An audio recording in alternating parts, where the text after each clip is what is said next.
Hello again, and welcome to another online video lesson intended to provide you important principles and helpful tips for the study and practice of argumentation. This is the fourth in a series of videos from the logical perspective of argument looking at warrant prototypes. Warrant prototypes essentially means typical forms or patterns of reasoning that get used over and over again in human argument. In this video, we're going to focus on what Brock-Reedy and Enninger referred to as a substantive warrant. The prototype we're going to look at in this video is classification. So we're going to look at some examples of classification argument to understand what it is, how this particular form of logic works to connect data to claim, and along the way, while getting practice in analyzing classification arguments, we'll also get a little practice with evaluation by learning about some tests for how to evaluate classification warrants to make sure that the reasoning is being used in a logically sound manner. Now, one way to get into what we mean by classification argument is to have a very brief moment of review from the last video in this series, where we looked at a prototype called generalization. In a generalization argument, according to Inch and Tudor, what is true of certain members of a class will also be true of other members of the same class or of the class as a whole. This is the kind of reasoning that sometimes is referred to, especially in scientific inquiry, as inductive reasoning. Here's how generalization or inductive reasoning works. We have a class, and a class is essentially any set of similar things that all belong together in a category of objects, if you will. And within that class, we can have any number of specific individual examples or a sample, a small collection of things that are within that larger class. The way that inductive reasoning or generalization argument works is that what's going to be true for an example or a sample of the class is going to be true for the entire class as a whole. So what we need to do is determine if we have a representative example that is sufficiently similar to everything else that's in the class, then what's going to be true of the one or the few is going to be true of all of them. Now, this kind of move is going to be important to remember because when we think about classification argument, we're essentially going to be moving the logic in the opposite direction. Classification argument, according to Brock-Reedy and Enninger's 1960 article, data is a generalized conclusion about known members of a class. The warrant asserts that what is true of the items in the data will also be true of another item in the class. While generalization argument is referred to as inductive reasoning, classification argument is argument by deductive reasoning. The categorical syllogism from the tradition of classical Greek philosophy, which basically started the field of argumentation in the first place, provides a really great illustration of how deduction or classification argument works. Consider this classic example. All humans are mortal. Socrates is a human. Therefore, Socrates is moral. Quod ere demonstratum. Thus it is demonstrated. And yeah, I ended the example with some Latin, even though we're talking about a Greek guy. Anyway, let's get past that. The way that the syllogism operates is that we have a major premise, a general rule that applies to all members of a particular class, in this case, the class of human beings. The minor premise identifies a specific instance of that class. Socrates is a human. Socrates is a member of the class of human beings. Therefore, what's true for all human beings, their mortality, is specifically going to be true for Socrates. This is a pretty simple example, and the structural pattern of the syllogism shows that it is logically valid. And of course, if you assume the truth of the premises that all human beings are eventually going to die, then what's true for all of them has to be true for one of them. We can show how this deductive logic works in a simple Toulmin diagram of the same syllogism. The claim, the ultimate conclusion of the argument, is that Socrates is mortal. The data that are being presented to support that claim is that Socrates is a human. And then the warrant provides the major premise. All humans are mortal. So what we've got going on here is that what's generally true for a given class is going to be true for a specific member of that class. If spatial illustrations are your thing, remember our example from generalization and consider that we're moving in exactly the opposite direction. We have our class, a set of similar things, and we have a specific instance. So where generalization argument uses the specific instance as the evidence, making a claim about what's true for the whole thing, This time around, what's true for the entire class is our premise, is our data or evidence. And what's true for the entire class is going to be true for a specific instance of that class. Let's move away from the boring example of the syllogism and get to something just a little bit more fun. If you happen to have seen the video in the series that discusses argument from sign, we saw a really neat clip from the BBC. In that clip, Sherlock Holmes was able to identify that a deceased person who potentially met with either suicide or foul play was actually a left-handed person. And the way Sherlock was able to determine that was by viewing all of the clues that surrounded the dead person in order to ultimately draw an argument from sign or coexistential argument that all of these clues indicate that the person who lives in the space is left-handed.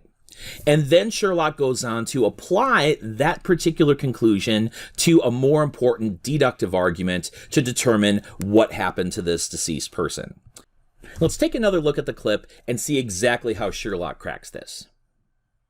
We're obviously looking at a suicide. It does seem the only explanation of all the facts. Wrong. It's one possible explanation of some of the facts. You've got a solution that you like, but you're choosing to ignore anything you see that doesn't comply with it. Like? The wound's on the right side of his head. And? Van was left-handed. Requires quite a bit of contortion. Left-handed? Oh, I'm amazed you didn't notice. All you have to do is look around this flat. Coffee table on the left-hand side, coffee mug handle pointing to the left. Power sockets, habitually use the ones on the left. Pen and paper on the left-hand side of the phone because he picked it up with his right and took down messages with his left. You want me to go on? No, I think you've covered it. I might as well. I'm almost at the bottom of the list. There's a knife on the breadboard with butter on the right side of the blade. Because he used it with his left, it's highly unlikely that a left-handed man would shoot himself in the right side of his head. Conclusion, someone broke in here and murdered him. Only explanation of all of the facts. But so much to the chagrin of our friend from Scotland Yard, Sherlock determines that this individual did not commit suicide by self-inflicted gunshot wound, but indeed was murdered. This person did not commit suicide. And the data that are used to support this claim is that the deceased person is left-handed. Now remember, this is one part of a larger argument chain. The truth of this claim was established through evidence and sign reasoning. So now this is a proven claim that's being used to support yet another claim.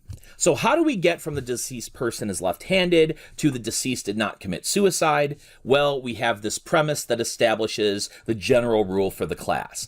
Left-handed persons would not commit suicide by shooting themselves in the right side of the head. Incidentally, Sherlock is pretty comprehensive in putting together why, in fact, his claim is true. So he says that it's highly unlikely that the deceased would commit suicide because it's highly unlikely that any left-handed person would shoot themselves in the right side of the head. And he provides another premise as backing for that warrant, that it would require quite a bit of contortion. If you're going to commit suicide, why would you do it in a way that's overly complicated?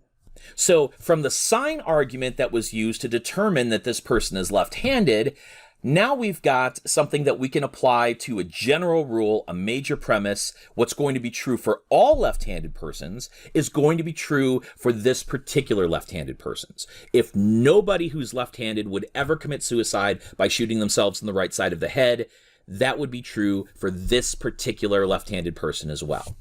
Now, we move from this point, the deceased person did not commit suicide. Okay, so how then can we conclude that the deceased person was actually murdered? Well, we've got another really quick classification move. Data, the deceased person did not commit suicide. Implied warrant. The only ways to die by gunshot wound are by suicide, accident, or murder. Therefore, we get to the claim the deceased was murdered. In this instance, we've already determined that the deceased did not commit suicide. And so in the class of things that are ways to die by gunshot wound, we've eliminated one of the only three possibilities, which means the only way this person could have died because they died by gunshot wound is either accident or murder.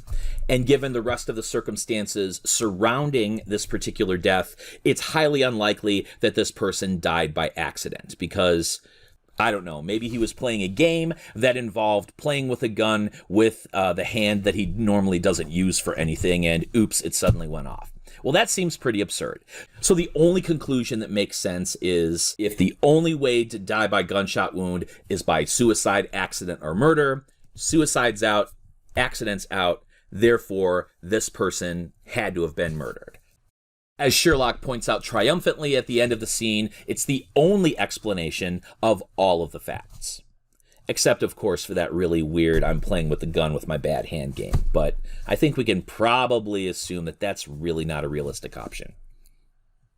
Okay, so we've seen the classical syllogism. We've seen this fun example from a Sherlock Holmes murder mystery. How does this thing get applied in a more realistic public argument? Well, let's take a look. And while we do that, we're not just going to analyze this public argument, but we're also going to apply to it tests of reasoning for classification warrants. If we have an example of classification or deductive reasoning, how do we know it's working in the way it's supposed to? Well, as we know from the series of videos, there are three primary tests: tests of quality, quantity, and opposition.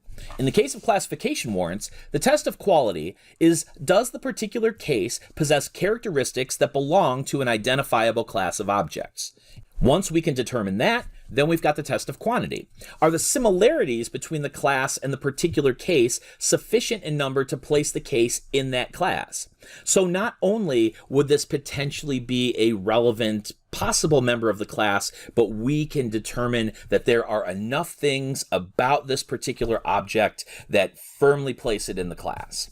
And of course, the test of quantity always operates in parallel with the test of opposition. Are there important differences between the class and the particular case that make classification unreasonable? So essentially what we're trying to do is determine, okay, is it in fact the case that this particular object that we're making a claim about is in this particular class in such a way that what's going to be true for everything in this class will also be true for this particular member? Now let's see how this is going to operate.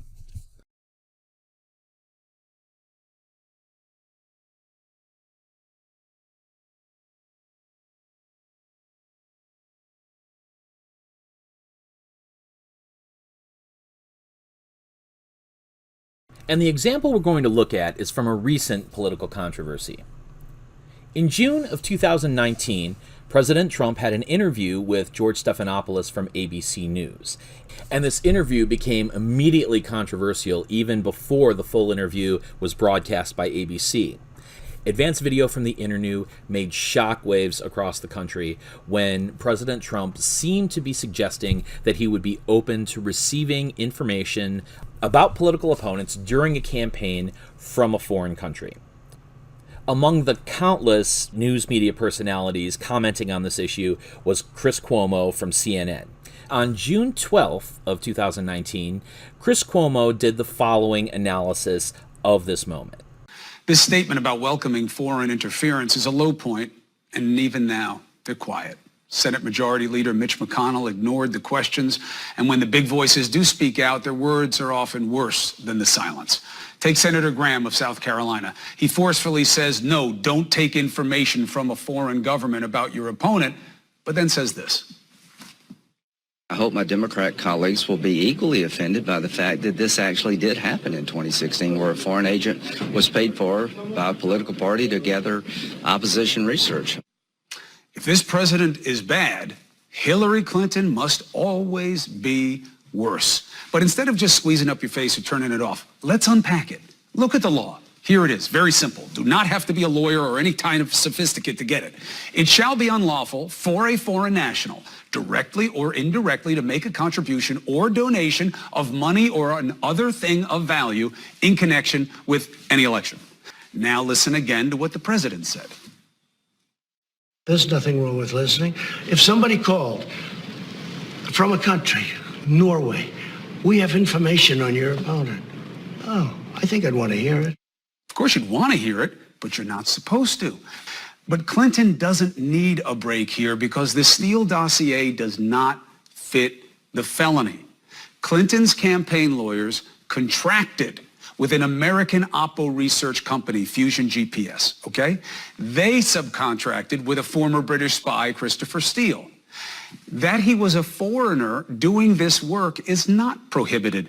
They paid him. He didn't give them anything for nothing, for free. Campaign expenditure, not a campaign contribution. Foreign sources that he used. We don't even know if they had any idea what the purpose was behind his requests, and there is no indication they approached the campaign, let alone with anything of value, let alone for free.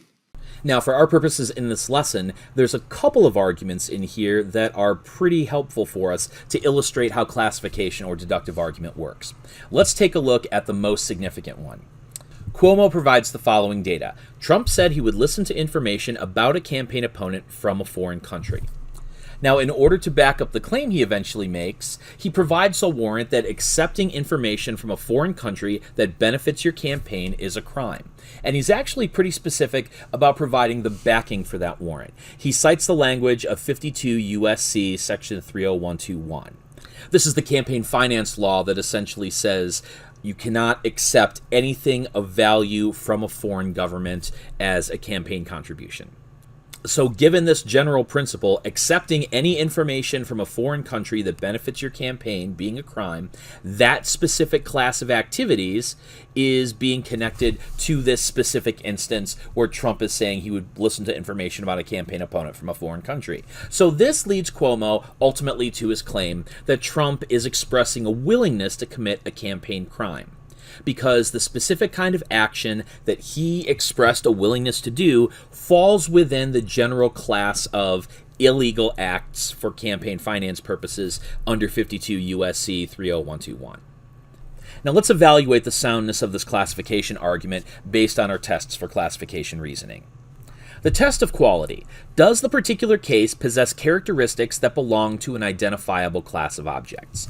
So in this instance, the particular case is the hypothetical situation that Trump provides where he says if a country came to him with information about a campaign opponent and whether or not he would be willing to listen, he says, yeah, I think you listen. That particular case is being described as potentially relevant to the larger class of cases that fall under the umbrella of that particular federal campaign finance law. Digging into the specifics of the law that we're talking about, it is in fact the case that getting information that can materially benefit your campaign and not paying for it constitutes an in-kind gift. So this positive endorsement of this hypothetical situation potentially falls under the category of what would be a campaign finance violation under the law. The test of quantity. Are the similarities between the class and the particular case sufficient in number to place the case in that class? And test of opposition. Are there important differences between the class and the particular case that make classification unreasonable? In this instance, if you accept information from a foreign government without paying for it that will materially benefit your campaign, that is a violation of this particular federal statute. So in this instance, there's not a whole lot of additional similarities that we need to carefully consider when we look at this particular act, because the nature of the law is pretty straightforward.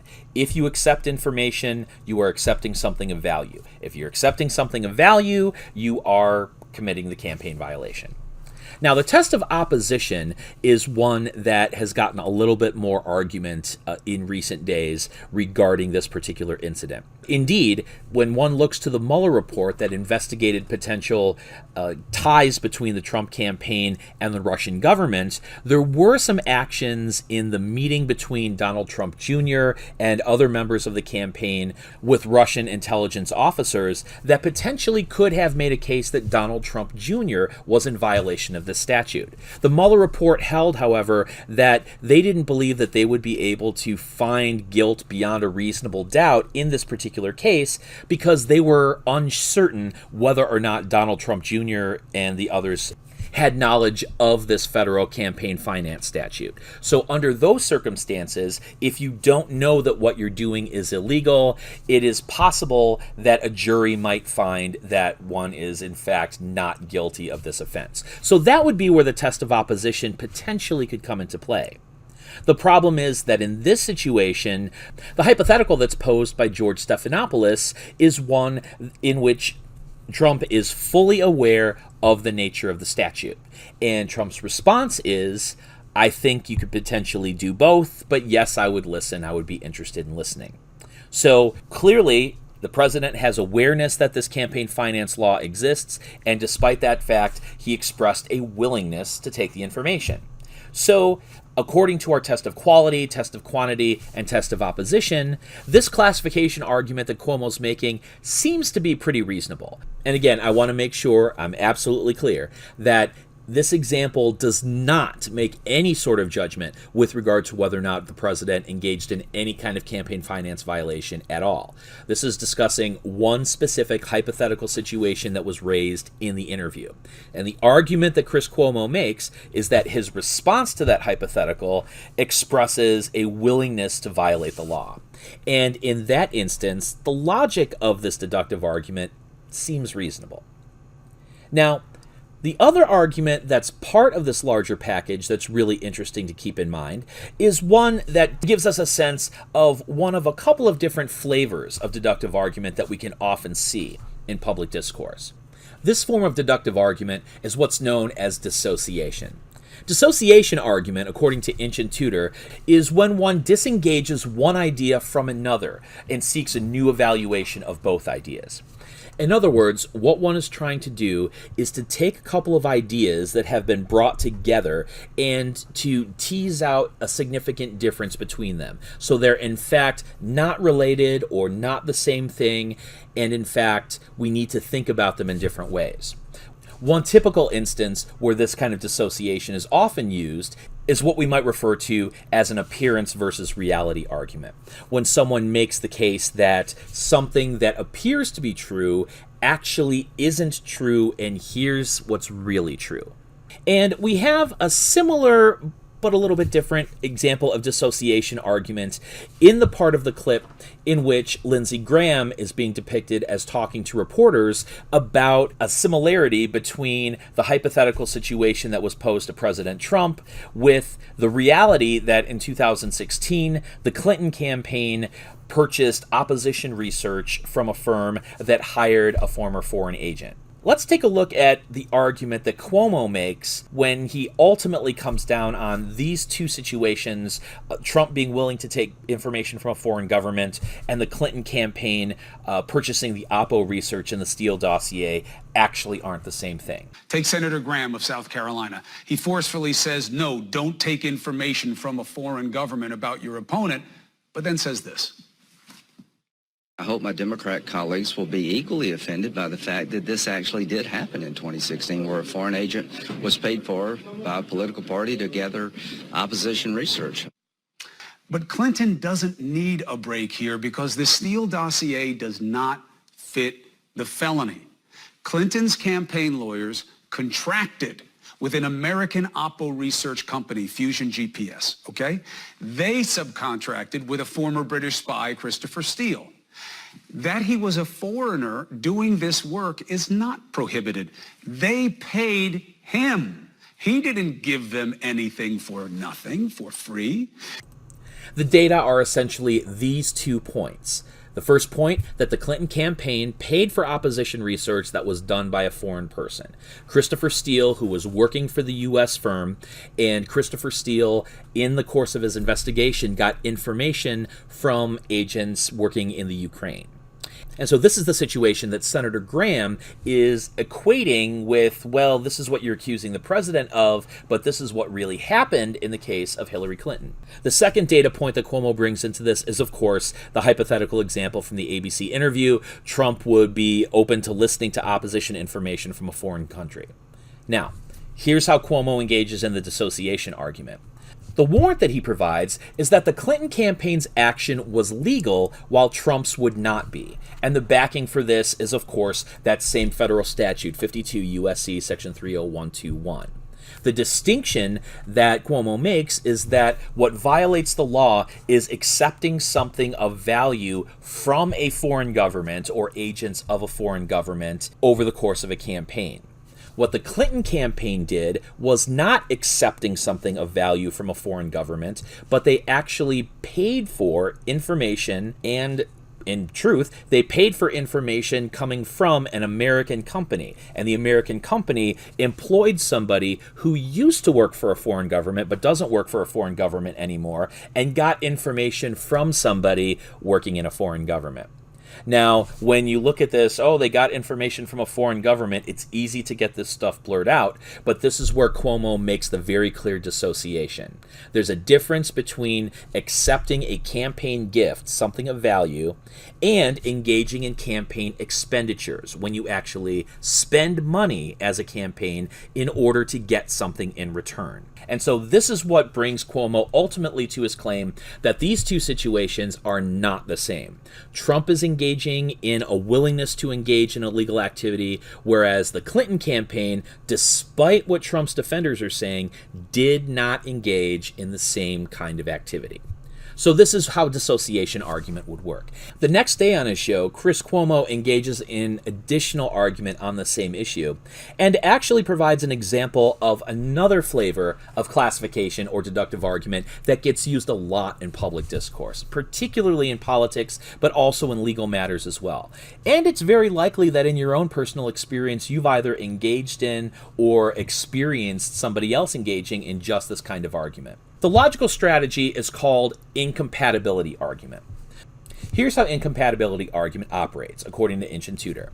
It implies two alternatives between which a choice must be made. That is, one must choose one or the other, not both. Put very simply, incompatibility argument is discussing either or possibilities. And you can think about this in terms of classification in a very simple way. If we're talking about a class of objects and all of the members of that class have a particular defining characteristic that puts them in that class, incompatibility basically argues you are either in that class or you are not in that class. You can't be both. Now, it is by no means the case that either-or arguments are always logical. In fact, there are a number of different instances in which folks try to make incompatibility arguments, stating that you can either do this or you can do that, but you can't do both, when in fact that's not necessarily the case. In a future video in this series on fallacies, we'll take a look at the either-or fallacy briefly to kind of see how this works. But here's the incompatibility argument that Cuomo makes. He does not play by your rules. And he doesn't think what he is doing is wrong because he is doing what he thinks is right for him. That's his one rule. Do what is good for me.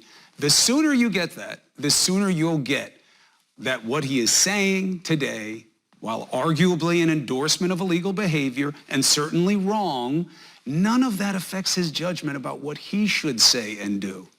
That's why the best he could muster about whether to follow the law or his own interest when it comes to information from an inimical foreign power, the best he could come up with was, I guess you'd do both, meaning do the right thing and the wrong thing.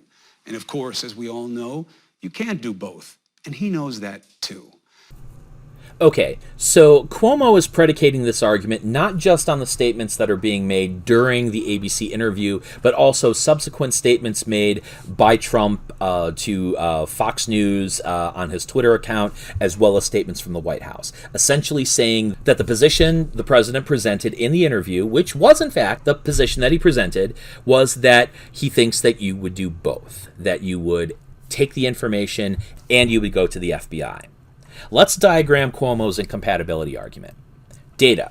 Trump clarified that he would want to listen to the foreign government and call the FBI, deciding on a case-by-case basis. And this is a particular policy that has been reinforced by the White House and by the Trump campaign organization in the days following the public release of this information from the interview. Okay, that's our evidence. And the warrant that Cuomo provides is you can't do both, the wrong thing and the right thing. More specifically, what he's implying is that according to the law, you either do it or you don't do it. He must either refuse the information and report the contact to the FBI or accept the information and commit a crime. There's no other option. Even if he accepts the information and then subsequently calls the FBI, the train's already left the station. He has committed the crime by taking the information. Therefore, the walkback from Trump's campaign and from the White House still presents a willingness to break election law. If you decide to do both, you are still violating the law.